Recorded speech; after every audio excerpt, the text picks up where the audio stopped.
नमस्कार, news one India में आपका स्वागत है। आपके साथ मैं धर्मराज सिंह। बुलेटिन की शुरुआत करेंगे आगरा की खबर के साथ। आगरा में न्यूज़ वन इंडिया की खबर का असर हुआ है। खबर दिखाने के बाद अब जो परिजन हैं आगरा में, उनमें न्याय की आस जगी है। अस्पताल संचालक के खिलाफ पीड़ित एफआईआर दर्ज करेंगे।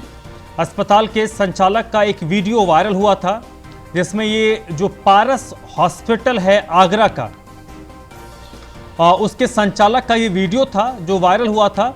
इस वीडियो में इसने बताया था कि कैसे इसने अपने अस्पताल में एक जानलेवा मॉक ड्रिल किया था।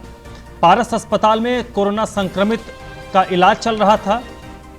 इस मामले में सुप्रीम कोर्ट भी सामाजिक कार्यकर्ता जाएंगे। नरोत्तम मिश्र हैं सामाजिक कार्यकर्ता, जिन्होंने इस मामले को लेकर सुप्रीम कोर्ट जाने की बात कही है। सभी अस्पतालों की फॉरेंसिक जांच की मांग की गई है। डीएम आगरा ने इस मामले में जांच के आदेश दिए हैं। आपको बता दें कि कांग्रेस के जिला अध्यक्ष राघवेंद्र ने मृतकों के परिजनों के साथ मिलकर थाना न्यू आगरा जाकर एफआईआर दर्ज करने के लिए एक तहरीर देंगे।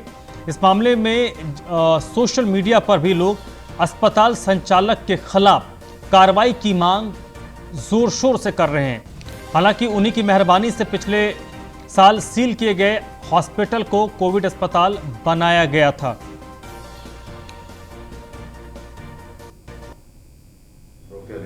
संचालक पारस हॉस्पिटल जी, हम लोग 12 अप्रैल से कोविड हॉस्पिटल का संचालन कर रहे हैं। अभी भी हम कोविड हॉस्पिटल का संचालन कर रहे हैं। अभी हमारे यहाँ 5 पेशेंट हैं। देखिए, अप्रैल के 3rd वीक में अचानक से कंजप्शन बहुत अधिक बढ़ जाने के कारण, मरीजों की संख्या बहुत अधिक बढ़ जाने के कारण ऑक्सीजन का क्राइसिस पूरे प्रदेश में एवं देश में था। जिस दिन ये क्राइसिस अपनी चरम पर था, उस दिन हम सभी लोग बहुत चिंतित थे।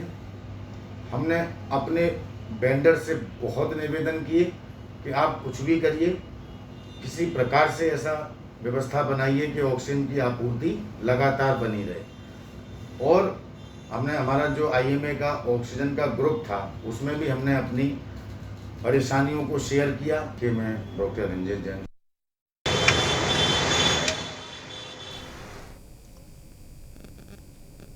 तो आगरा का ये मामला है और इस मामले में न्यूज़ वन इंडिया ने जब खबर को प्रसारित किया, उसके बाद इस मामले में जो परिजन हैं उनमें अब न्याय की आस जगी है। पारस हॉस्पिटल जो इस वक्त सवालों के घेरे में है, पारस हॉस्पिटल के संचालक का एक वीडियो सोशल मीडिया में वायरल हो रहा था और ये वो वीडियो था। आपको वीडियो दिखाते हैं। एक ट्राई मार दो, फिर मॉक ड्रिल करके देख लो, समझ जाएंगे कौन सा मरेगा कौन सा नहीं मरेगा। सही बात है, सही बात है। मॉक ड्रिल करी हमने सुबह 7 बजे, मॉक ड्रिल हुई सब से नंबर। ये किसी पता नहीं, ये मॉक ड्रिल कराई सुन करके सबके। फिर छट गए 22 मरीज, तुरंत खोल दिए थे। 22 मरीज छट गए। और 22 मरेंगे। और कितनी देर के लिए मकदल करा? 5 मिनट के। 5 मिनट में 22 मरीज मकदल हो।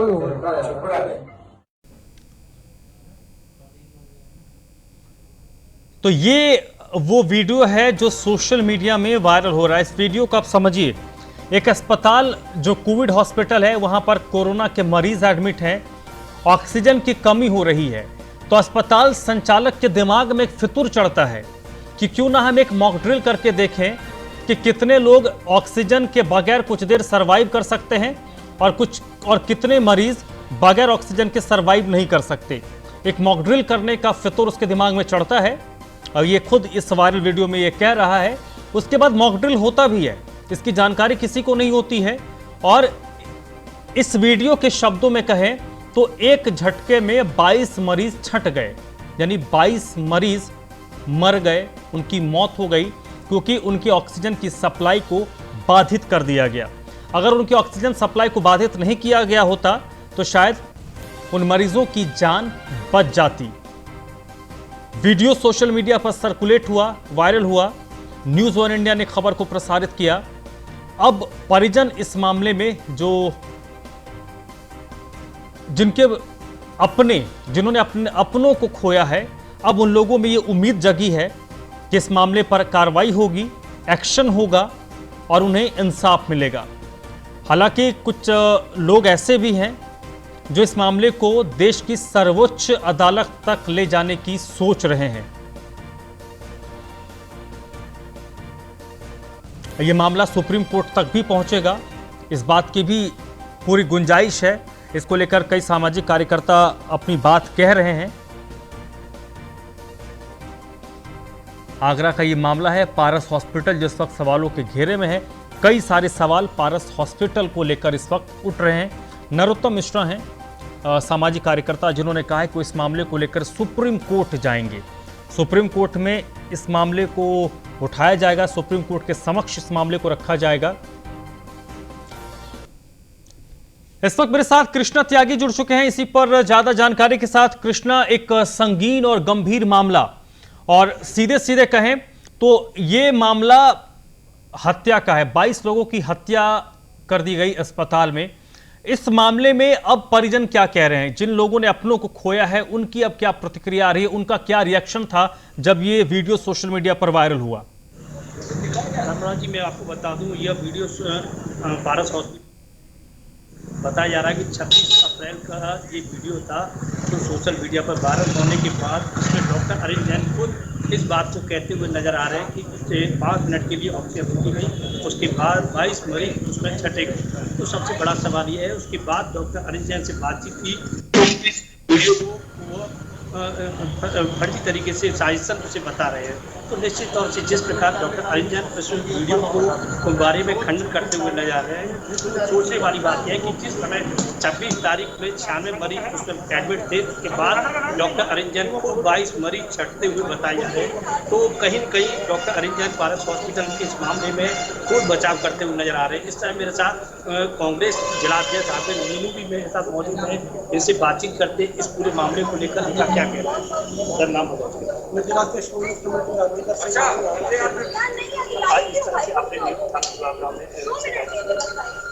देखिए, हम लोगों की शिकायत कानून के तहत उनको ये न कहने लगे हम लोगों को यहाँ अराजकता फैला रहे हैं कि आप जैसे एडीएम साहब भी आए हुए थे, तो उन्होंने बताया कि जाँच चल रही है। हम लोगों ने मांग की है कि इसके सबसे पहले तो ये सील किया जाए जहाँ पे घटना हुई, दूसरे उसमें जाँच किस चीज़ की होगी जो आपके अपराधी अपने आप कबूल रहा है। 22 लोगों की मौत को ऑक्सीजन बंद करने की बात कर रहा है, पहले मुकदमा चल चुका है कोविड और उसमें भी जाँच करके उसके बाद में जाँच जाँच चल रही है।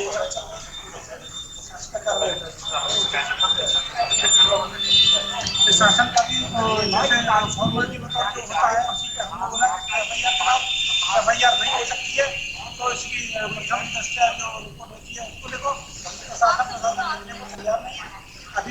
यही बोल रहे हैं कोई जाँच होने के बाद जाँच किस तरह की होगी, पहले जाँच हुई थी के सौदागरों को इसी तरीके ऐसे पता नहीं इसलिए कांग्रेस जिलाध्यक्ष थे जिन्होंने बताया कि लगातार पारस हॉस्पिटल लगातार लापरवाही दिखाई दे रहा है, लेकिन पारस हॉस्पिटल पर अभी कोई कार्रवाई नहीं हुई। हाल ही में अभी आगरा डॉक्टर नारायण सिंह और एसएसपी दोनों सिटी भी काफी पारस हॉस्पिटल में जांच कर रहे हैं कि आखिर मामला क्या था, और लगातार प्रशासन इस बात के दावे कर रहा है कि वीडियो के जांच के बाद निश्चित तौर से निराधार कार्रवाई करने की बात जरूर बताई जा रही है, लेकिन अभी तक कोई कार्रवाई देखने को नहीं मिली।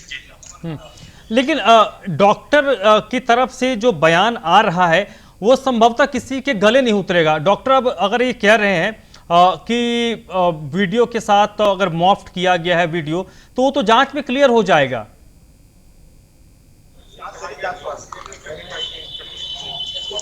साइड दीजिए, थोड़ा साइड में खड़े रहिए।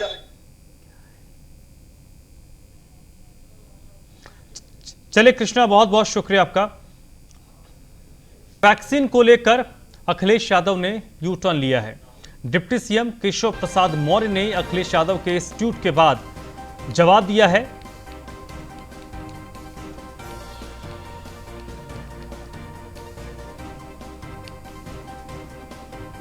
अखिलेश यादव ने वैक्सीन को लेकर ट्वीट किया, जिसका जवाब अब डिप्टी सीएम केशव प्रसाद मौर्य ने दिया है। उन्होंने कहा है कि अखिलेश ने वैज्ञानिकों की तपस्या का अपमान किया था। अखिलेश यादव वैक्सीन लगवाएं, उसका स्वागत है, लेकिन वैज्ञानिकों से माफी भी मांगे। जब तक माफी नहीं मांगते तब तक यह अपमान रहेगा।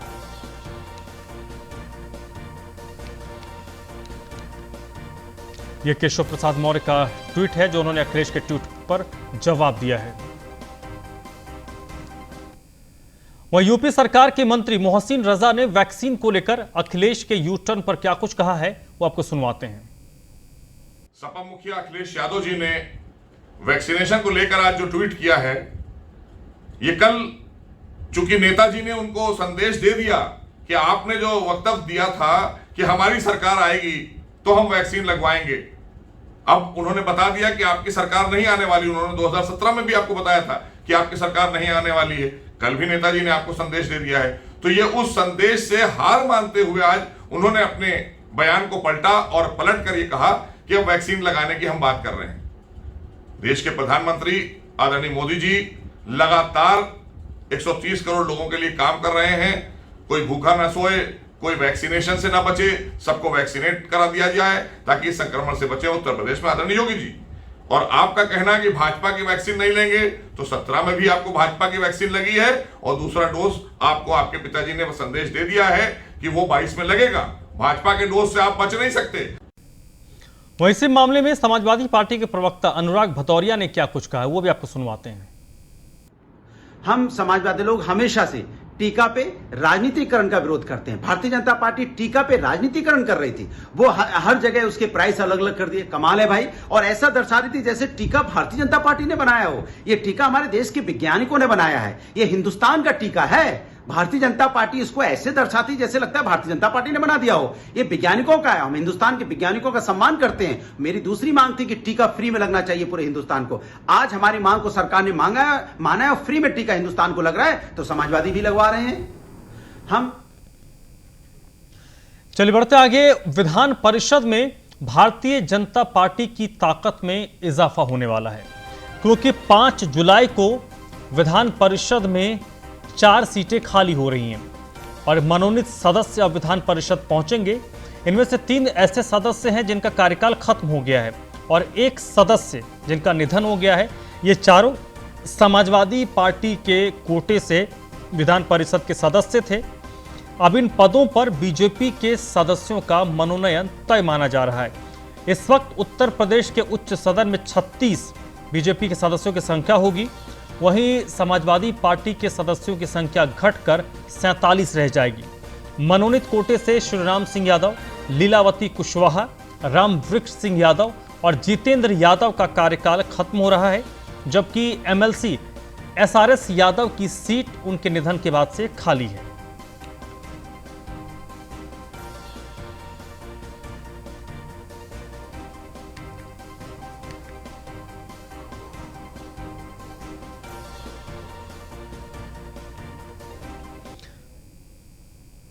चलिए बढ़ते आगे। एटा में सूदखोरों से परेशान होकर एक किसान ने खुदकुशी कर ली। एटा से खबर है, सूदखोरों से परेशान एक किसान ने खुदकुशी कर ली। बताया जा रहा है किसान ने ब्याज पर उधार लिए थे पैसे, सूदखोरों ने उसके बाद उसको प्रताड़ित करना शुरू किया। ब्याज सहित पैसे वापस करने का दबाव सूदखोर बना रहे थे। सूदखोरों ने किसान की जमीन और कागजात भी अपने पास गिरवी रख लिए थे। किसान के खेत पर भी कब्जा कर लिया गया था। आखिरकार परेशान होकर किसान ने अपनी जीवन लीला ही खत्म कर ली। परिजनों ने इस मामले में 3 सूदखोरों के खिलाफ एफआईआर दर्ज करवाई है और जैसे ही एफआईआर दर्ज हुई, ये तीनों सूदखोर फिलहाल फरार बताए जा रहे हैं। एटा के जैथरा थाना क्षेत्र के उदयपुरा गांव का ये मामला है।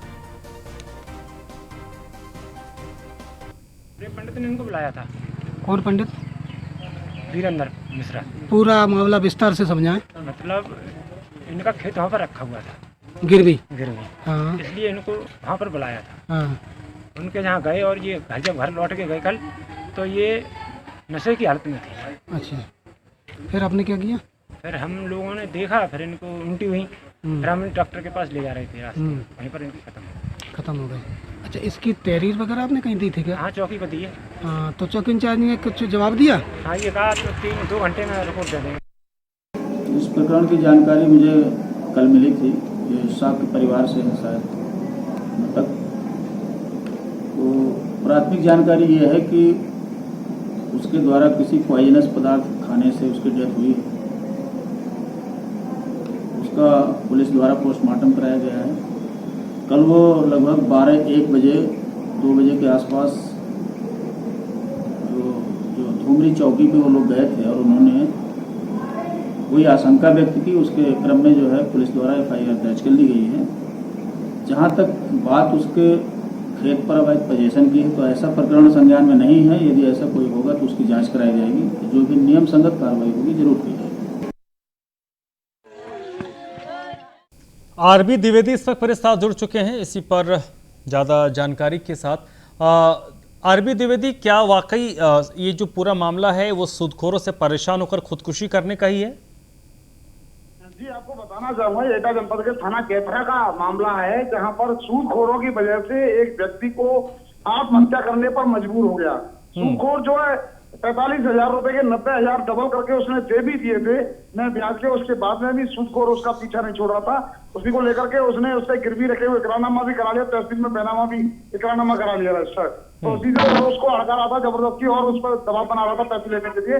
उसी को लेकर के पीड़ित ने जो है सुसाइड कर लिया और आत्महत्या करके उसने जान दे दी अपनी। परिजनों में आक्रोश है इस बात को लेकर के कि सूदखोरों के खिलाफ इस तरीके से जो है कार्रवाई जब तक नहीं होगी तब तक हम जो है चुप नहीं बैठेंगे। जी चलिए, बहुत बहुत शुक्रिया RB द्विवेदी आपका।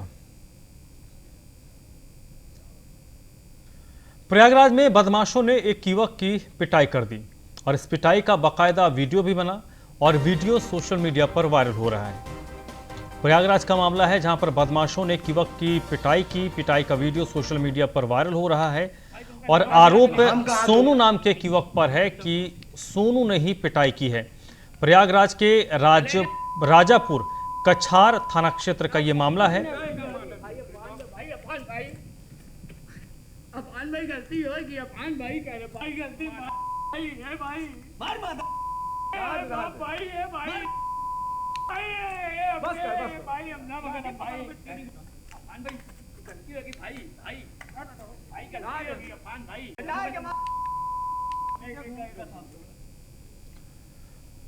कोरोना कर्फ्यू हटने के बाद धार्मिक स्थल खुल गए हैं, जिसके बाद रामनगरी अयोध्या में दर्शन करने के लिए श्रद्धालुओं की भीड़ उमड़ी हुई है, जिसके कारण लंबा जाम लग गया। जो यातायात व्यवस्था की पोल भी खुल रहा है। लोग कोरोना गाइडलाइंस का पालन नहीं कर रहे हैं। बगैर मास्क और सोशल डिस्टेंसिंग के लोग घूम रहे हैं। रामनगरी के हर चौराहे पर गाड़ियों की लंबी कतारें लगी हुई हैं।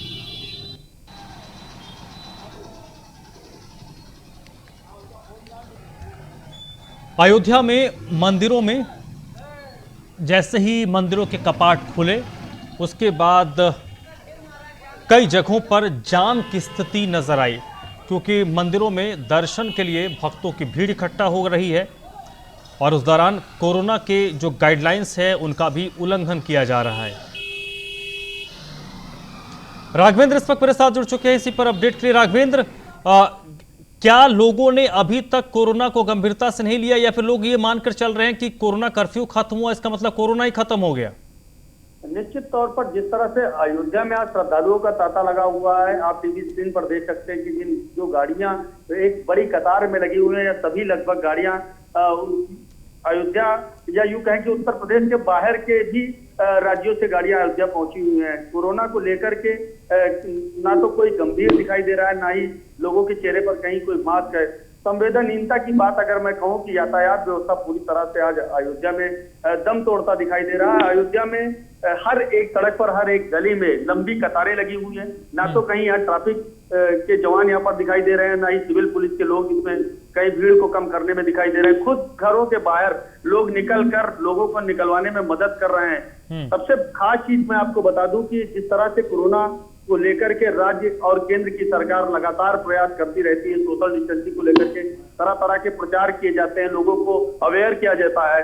अयोध्या में आस्था कहीं ना कहीं से कोरोना पर भारी होती दिखाई दे रही है। और यही कारण है कि आज हजारों की तादाद में अयोध्या पहुंचकर लोगों ने ना कि सोशल डिस्टेंसिंग का जो है अनुपालन तोड़ा, उसकी गाइडलाइन तोड़ी, बल्कि भीड़ और इतनी ज्यादा तादाद में संख्या में पहुंचकर यहाँ के यातायात व्यवस्था को भी जो है चलिए, बहुत बहुत शुक्रिया आपका।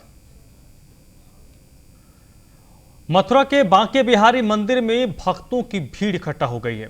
इस दौरान कोरोना गाइडलाइंस का लोगों ने पालन नहीं किया। ये तस्वीरें देखिए, बांके बिहारी के दर्शन करने के लिए लोग पहुंचे हैं और कितनी संख्या यहाँ लोगों की है। ना 2 गज की दूरी है, ना मास्क का ख्याल है। आखिरकार इन लोगों को कौन समझाए?